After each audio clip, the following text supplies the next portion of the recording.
हरियाणा में double engine की सरकार जन उपयोगी कल्याणकारी योजनाओं का प्रदेशवासियों को अधिक से अधिक लाभ देने के लिए कई तरह की योजनाएं चला रही है।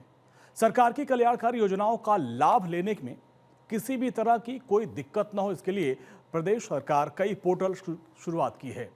सरकार पोर्टल के माध्यम से कल्याणकारी योजनाओं का लाभ किसानों और आम जनता को सुरक्षित सीधे उनके घर तक पहुंचा रही है।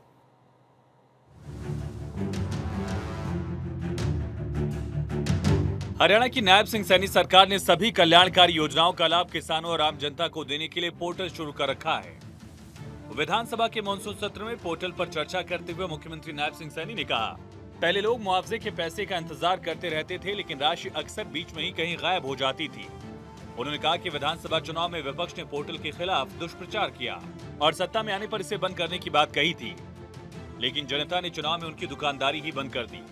माननीय अध्यक्ष जी, हमने पोर्टल खोल दिया और जिन गांवों के अंदर पानी भरा है, फसल खराब हुई है, उन गांवों के अंदर पोर्टल खुला है। हमारा किसान उसके ऊपर रजिस्ट्रेशन कर सकता है। ये पोर्टल की माननीय अध्यक्ष जी करामात है कि इनके समय के अंदर मेरे किसान की अगर फसल खराब हुई है, 1158 करोड़ रुपया इन्होंने दिया और हमने 15,500 करोड़ रुपया किसान की फसल का दिया। आपको चिंता की जरूरत नहीं। मुख्यमंत्री नायब सिंह सैनी ने सदन में बताया कि हाल ही में आयोजित की गई सामान्य पात्रता परीक्षा के संबंध में करेक्शन पोर्टल 1-2 दिन में खोल दिया जाएगा, जिसमें अभ्यर्थियों को त्रुटि सुधार के लिए पर्याप्त समय दिया जाएगा। उन्होंने कहा कि प्रदेश में पहली बार इतनी सुव्यवस्थित तरीके से सीटी परीक्षा का आयोजन किया गया, जिसमें किसी भी अभ्यर्थी को किसी परेशानी का सामना नहीं करना पड़ा। उन्होंने कहा कि युवा, उनके अभिभावक और आम जन सभी ने परीक्षा व्यवस्था की भूरी प्रशंसा की है। कि हमने जो व्यवस्थाएं की हैं, ये छोटी व्यवस्थाएं नहीं है माननीय अध्यक्ष जी। 13,48,893 हमारे अभ्यर्थियों का रजिस्ट्रेशन हुआ है और 13,48,893 में से 12,46,497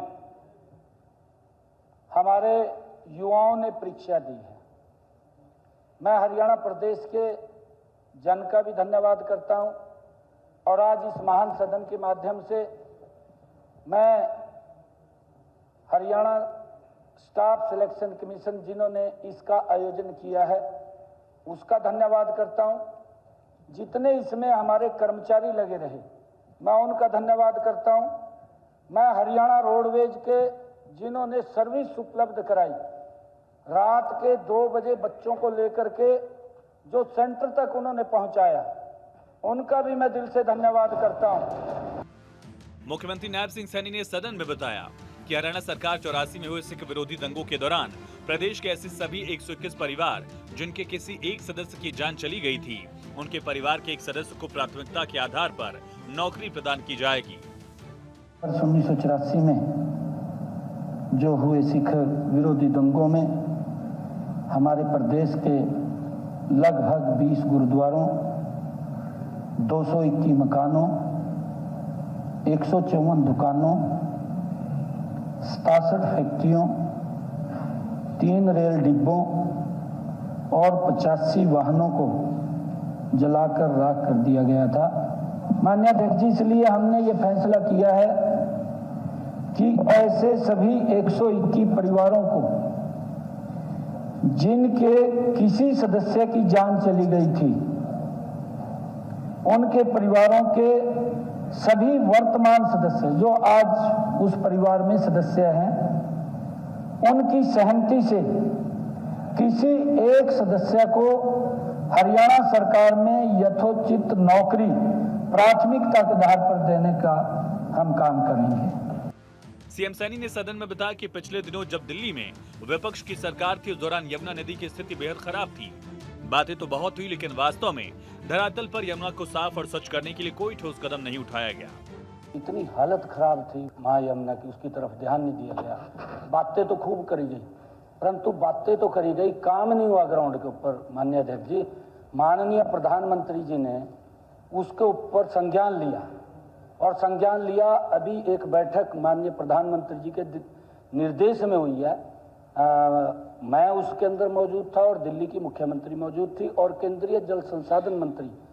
अब एक कमेटी भी बनाई है और उसको लेकर के गति से काम चल रहा है। मुझे खुशी है माननीय अध्यक्ष जी बताते हुए कि दिल्ली के अंदर मात्र 4 महीने में 16,000 मीट्रिक टन कचरा यमुना से बाहर निकाल दिया है और उसके ऊपर इतनी गति से काम चल रहा है कि जो माननीय मंत्री जी ने बताया कि हमने एसटीपी ईटीपी लगाए, दिल्ली के अंदर भी अब एसटीपी और ईटीपी लग रहे हैं। माँ यमुना अब स्वच्छ होगी, निर्मल होगी, आप चिंता मत करिए, ये माननीय प्रधानमंत्री जी का संकल्प है।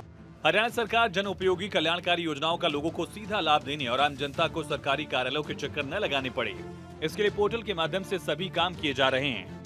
विपक्ष लगातार पोर्टल को बदनाम करने की कोशिश करता रहा, जबकि सच्चाई ये है कि आज इन्हीं पोर्टल से किसान समेत आम जनता सुरक्षित है। कल्याणकारी योजनाओं का लाभ पोर्टल के माध्यम से सीधे लोगों के घर तक पहुंच रहा है। भारत 24 के लिए चंडीगढ़ से डॉक्टर थानेश्वर शर्मा की रिपोर्ट।